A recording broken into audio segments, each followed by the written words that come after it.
I was kicked out at 13 to please my dad's pregnant wife.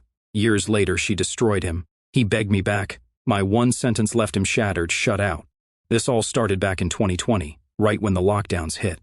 I was 13 at the time, living in Houston, and things were pretty okay between me and my stepmom, Laura. Honestly, I saw her as a second mom. She'd been around for a while and we always got along. She was nice to me and I liked being around her. I never felt like she treated me differently from how she would have treated her own kid. So, when she found out she was pregnant, I was excited for her.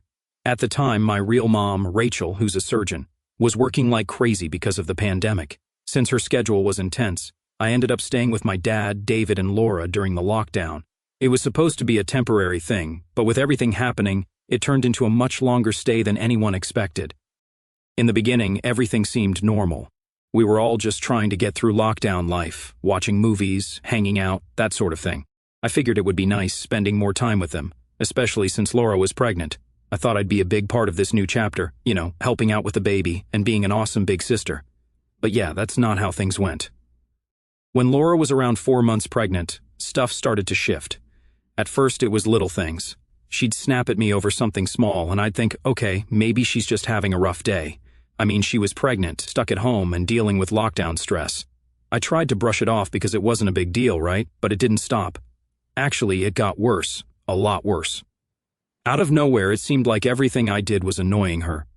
I'm not even a messy kid, I'm pretty neat. I followed the house rules, helped with chores, and did what I was supposed to, but nothing I did was good enough for her. She'd walk into her room, see me sitting there, and just sigh loudly, like my presence was ruining her day. It was like she couldn't stand to be around me anymore, and I couldn't figure out what I'd done wrong. I started spending most of my time in my room. I didn't want to make things worse, so I just stayed out of the way.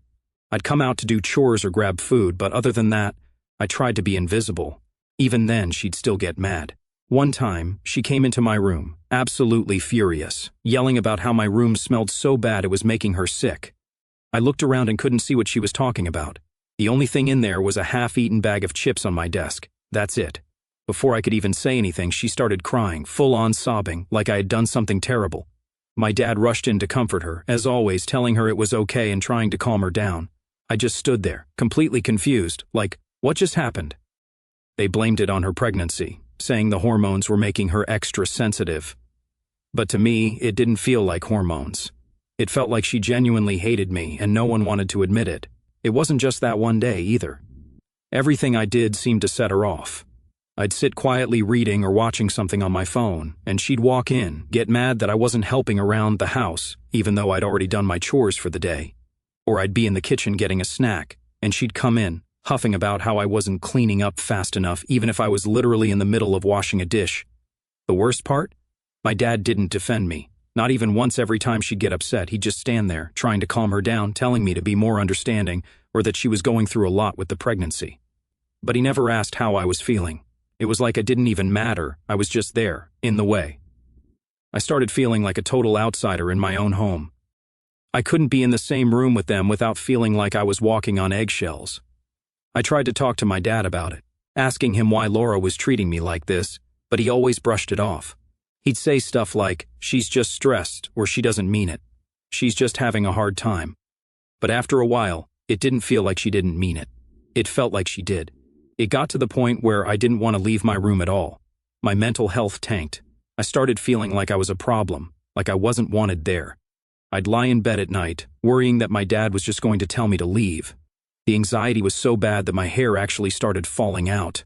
I remember pulling out handfuls of it, just sitting there in shock, wondering how things had gotten so messed up so fast. I tried to make things better. I really did. I started doing more chores, trying to stay as helpful and out of the way as possible. I'd clean the kitchen, do the laundry, all of it. But no matter what I did, it wasn't enough. Laura would still find something to complain about. One day, it would be the way I folded the towels. The next, it would be that I left a cup in the sink for too long. There was always something. And it wasn't just the tasks, it was the tension in the house.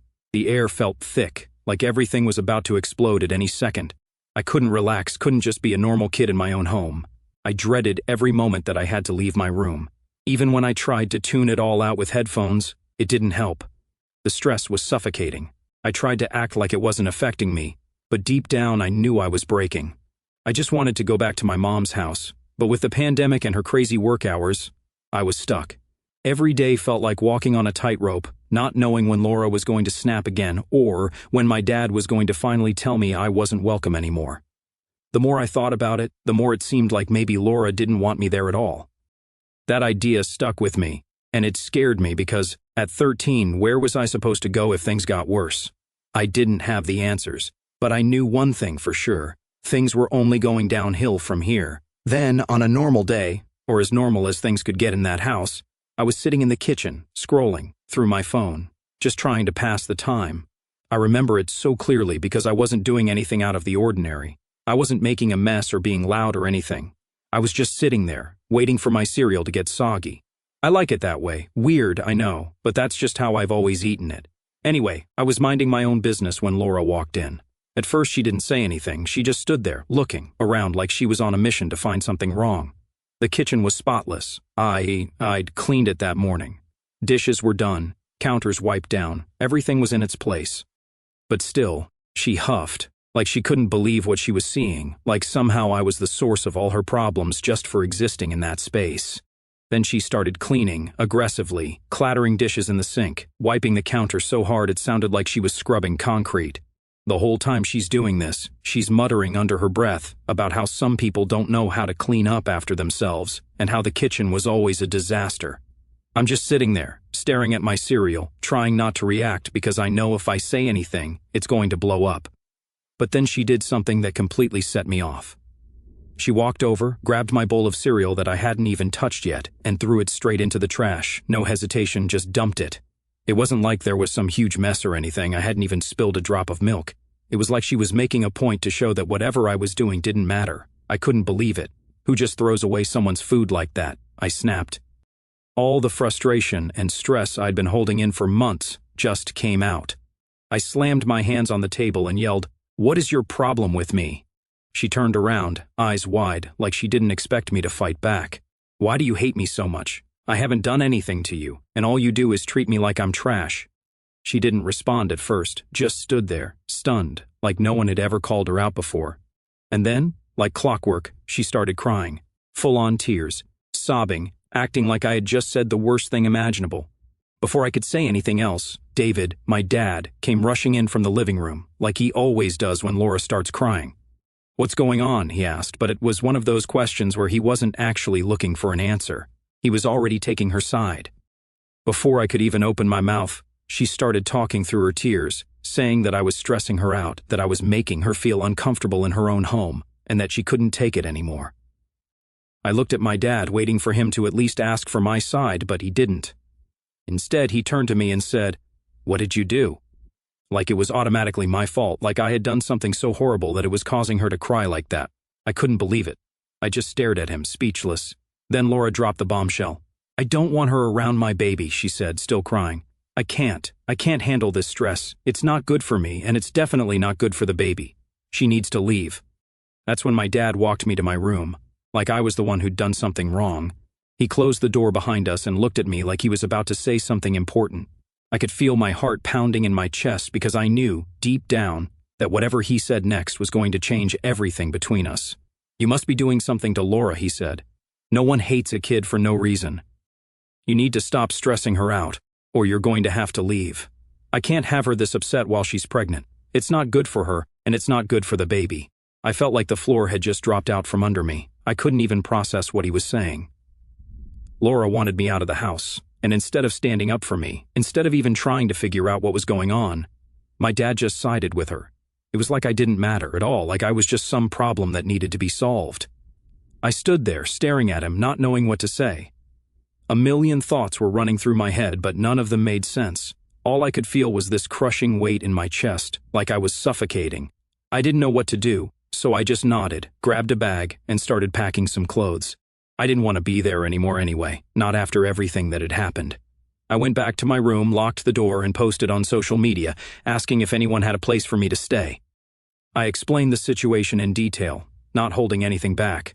I didn't care if people thought I was being dramatic or whatever. I just needed to get out. My phone started blowing up almost immediately, but I ignored it. I grabbed my backpack, stuffed some clothes in, and climbed out the window. It wasn't hard. My room was on the ground floor, and it's not like I hadn't done it before. I just wanted to be anywhere but there. I walked for about 30 minutes before I even thought to turn my phone back on. Messages flooded in, from my dad, Laura, people commenting on my post. I didn't read any of them. I just turned it off again and kept walking. I ended up at my friend's house, and her parents let me stay the night. I didn't tell them everything, just that things were rough at home and I needed a place to crash. They didn't ask questions, which I was grateful for. I texted my mom from my friend's phone to let her know what happened. She couldn't call me right away. She was in surgery. But she said she'd send my aunt to pick me up the next day. That was good enough for me. I just needed a break from all of it. By the time I finally crashed that night, I couldn't stop thinking about what my dad had said. No one hates a kid for no reason. That sentence kept replaying in my head over and over, and the more I thought about it, the angrier I got. How could he think that? How could he just assume that I was doing something to deserve this? I'd done everything I could to stay out of Laura's way, to help out around the house, to make things easier for everyone, and this was how they treated me. I didn't know what was going to happen next, but I knew one thing for sure: I wasn't going back to that house. Not after what they said. The morning after I left, I woke up at my friend's house feeling a little bit numb. Everything that happened the night before was still swirling around in my head, but it was almost like it hadn't really hit me yet. Like, I knew I wasn't going back to my dad's house, but it hadn't fully sunk in that this might be permanent. My friend's parents were super nice, didn't ask any awkward questions. They just gave me breakfast and let me chill in their living room. I didn't want to talk about what had happened. I was still trying to process everything. I didn't even know how I felt about it yet. Mostly just tired, like emotionally drained, you know. Around midday, my Aunt Maggie showed up. She gave me that concerned look you get when people know something's wrong but don't want to make it worse by asking too many questions. We didn't say much to each other at first. She just helped me grab my stuff from my friend's place and drove me back to her house. I was relieved, honestly. I always felt safe at Maggie's. She's that cool aunt who always gets it, never judges, and knows when you just need space. As we pulled up to her house, I finally turned my phone back on. Big mistake. My phone blew up with texts and calls, mostly from my dad. He must have tried calling me at least 20 times the night before. There were messages too. Some from him, some from Laura, but also a few from people in the family, probably after my dad's post about me running away. I didn't bother reading all of them at first. It was just too much. I needed a break from all that. But I did text my mom to let her know I was okay, even though she already knew since she and Maggie had talked. I didn't want her worrying, more than she already was with all the work stress. She texted me back right away, saying she was glad I was safe and that we'd talk when she could catch a break from the hospital. I knew my dad must have been losing it after realizing I wasn't at the house, especially when I didn't respond to his calls. But honestly, I didn't care. He's the one who basically told me I wasn't wanted there. What did he expect? I didn't feel like dealing with his excuses or hearing him try to make it sound like it was my fault, not after what he'd said to me the night before. But as I sat there, I couldn't help but think about the bigger fallout. I knew my grandparents, my dad's parents, weren't going to take this lightly. They were always super protective of me, especially since I didn't live with my dad full-time. They'd probably tear into him for what happened. I couldn't even imagine what they'd say once they found out the whole story. Curiosity got the better of me, and I finally started reading some of the messages. First, there was a long one from my dad that basically said he was sorry for how things went down, but he kept defending Laura, saying she was just stressed from the pregnancy and that I needed to be more understanding. The whole message felt like he was trying to justify what had happened, like somehow it was my responsibility to fix things by coming back and keeping the peace. Then there was Laura's message, which was even shorter but more irritating. She didn't apologize or acknowledge how she treated me at all. She just said she hoped I was safe, and that I should think about the stress I'd put on the family by leaving the way I did. That one really ticked me off, like she had the nerve to act like I was the one who'd caused the stress. It wasn't long after that when the family text started coming in. My grandparents were furious. They didn't even bother texting me. They went straight to calling my dad out on social media, asking how he could let things get so bad that I felt like I had to run away. My dad hadn't expected that. His post about me being missing was obviously meant to make people feel bad for him, but it completely backfired. Everyone turned on him. People were asking why his own daughter would feel the need to leave, questioning what was going on in that house. I could tell from the tone of his later messages that he was panicking. He didn't know what to say to everyone. My grandparents were especially mad because he didn't tell them the full story. They didn't know about Laura wanting me gone or what my dad had said to me. They just thought I'd disappeared. So when they found out what actually went down, it got real ugly. David and Laura ended up going door to door to family friends' houses, asking if anyone had seen me. It was almost embarrassing how desperate they sounded in some of the texts, like they were trying to play the victims, now that they had a whole bunch of people questioning them. But I knew better. They weren't upset because I left. They were upset because everyone else knew about it now. The guilt trip didn't work on me. The more I read through their messages, the more I realized I wasn't just mad. I was done. There was no going back. I couldn't unhear the things my dad had said, and Laura clearly didn't want me around. I'd been trying so hard to make things better, to help out and keep the peace. But it was obvious that nothing I did was ever going to be good enough. They didn't want me there, and I wasn't about to beg for their approval anymore.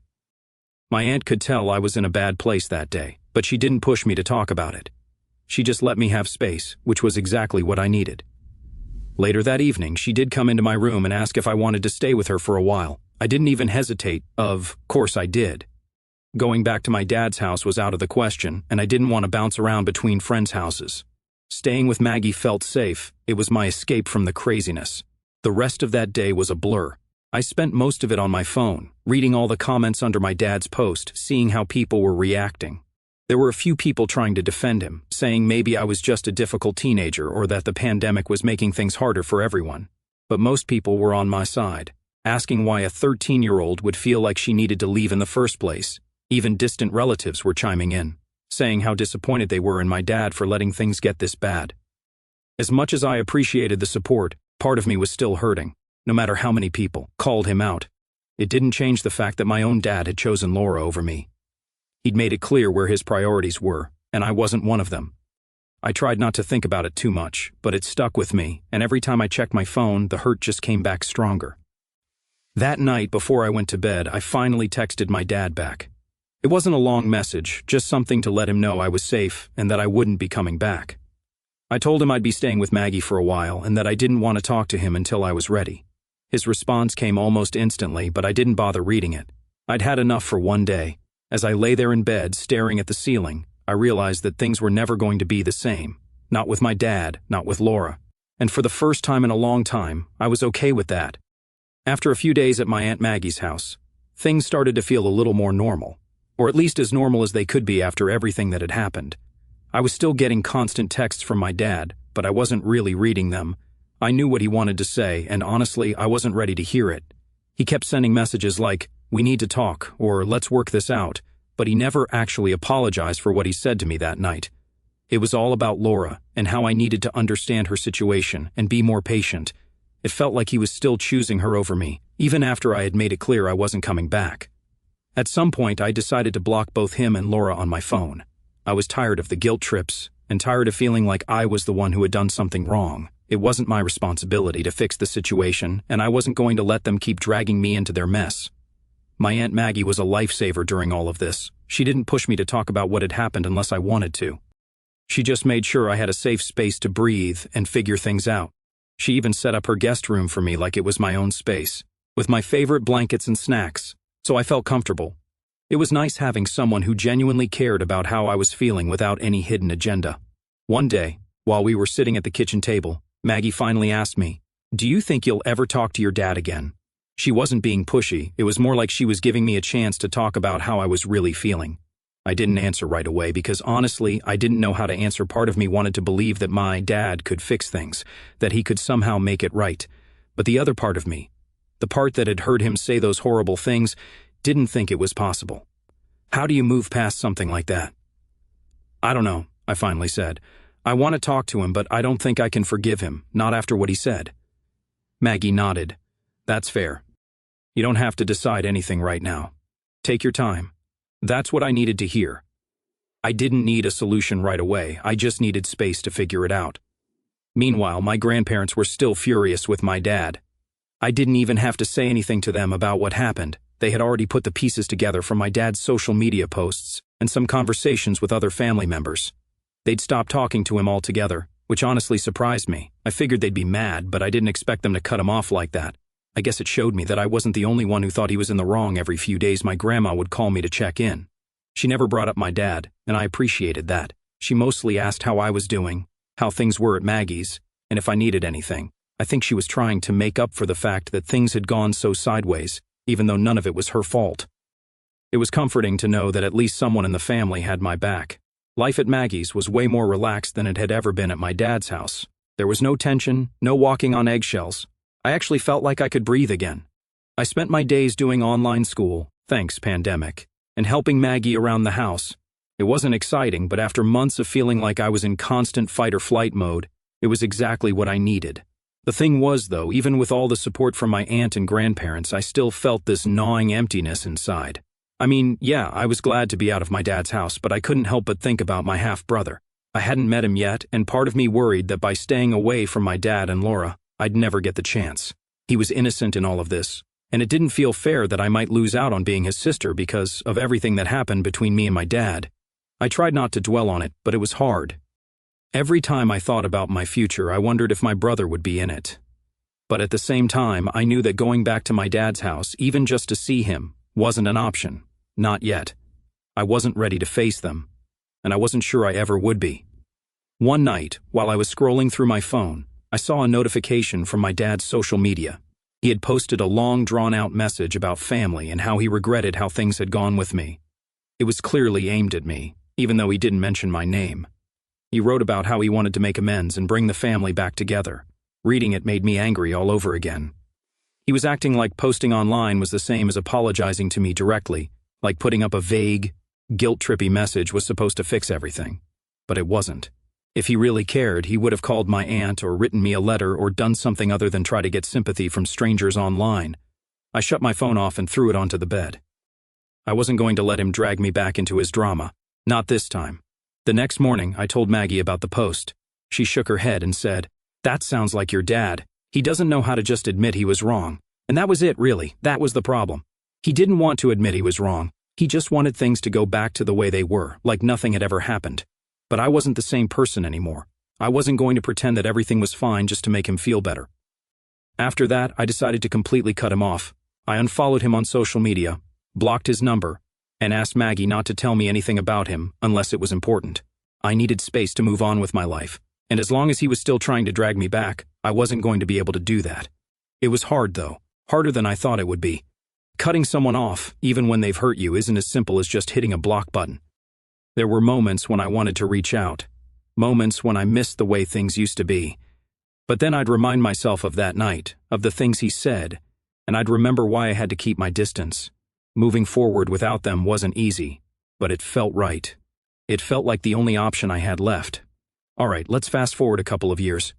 I had managed to keep my distance from my dad and keep that part of my life separate. It wasn't easy, especially with everything going on with my own health.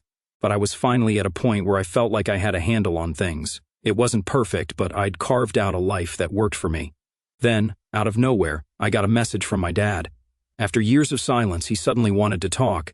At first, I thought maybe, just maybe, he was reaching out to apologize, or maybe he had come to his senses and wanted to fix things. But no, this wasn't about making amends. It was about his life falling apart and me being the only one who could apparently help him pick up the pieces. Turns out his wife, my stepmom, had completely flipped on him. She started accusing him of being violent, aggressive, and even misogynistic, the whole 9 yards. And the kicker? It was all fake. She was pulling the same garbage she had pulled on me years ago, but this time, he was the one on the receiving end of it. I'll admit, when I first read his message, I had this weird sense of déjà vu. I could almost hear her voice in my head, throwing out the same wild accusations, twisting the truth to make herself look like the victim. I'd been there. I knew how it felt to be gaslit by her. But the difference was when she did it to me, my dad stood by her and let it happen. He even got physical with me over it, and I was the one who was thrown out of the family. Now he was the one kicked out of the house, and he had nowhere to go. I'll be honest, it was hard to feel any sympathy for him. From what I gathered, she had turned everyone in their social circle against him. He was facing some serious legal charges, accusations flying left and right, and no one believed his side of the story. She painted him as this monster, and now he was desperate. But what really got me was the part where he said he tried going to his parents, my grandparents, and they disowned him.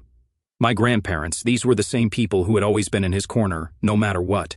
And now, even they were done with him. Apparently, when he showed up on their doorstep looking for help, they told him he wasn't welcome. They basically told him that after how he treated me, he wasn't part of the family anymore.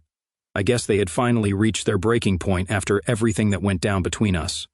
And to be fair, my grandparents had always supported me through this mess, even when things with my parents were at their worst. So, hearing that they disowned him didn't really surprise me.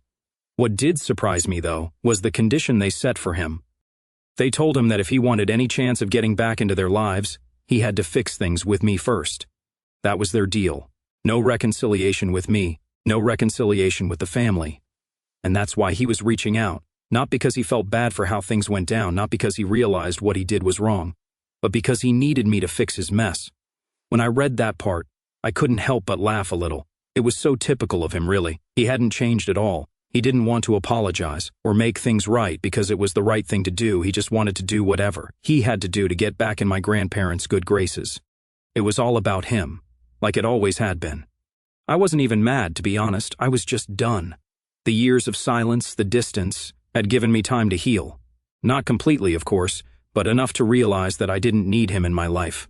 I had already moved on without him, and now he was trying to weasel his way back in because he had no one else left.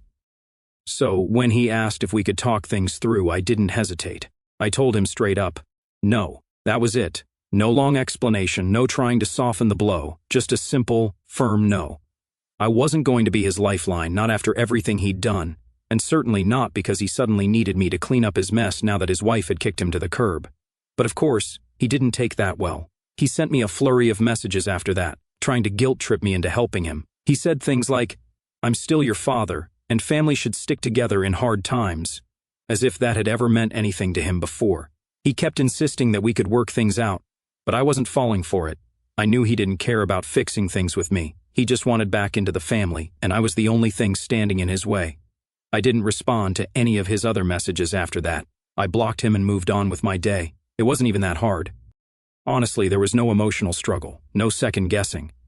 I'd made my peace with this situation a long time ago. He wasn't part of my life anymore, and that wasn't going to change just because he suddenly found himself on the other side of things. The truth is, he made his choices. He chose to stand by his wife when she was tearing me apart. He chose to push me away, to side with her lies and manipulation. And now, when he's finally seeing her true colors, he wants me to swoop in and save him.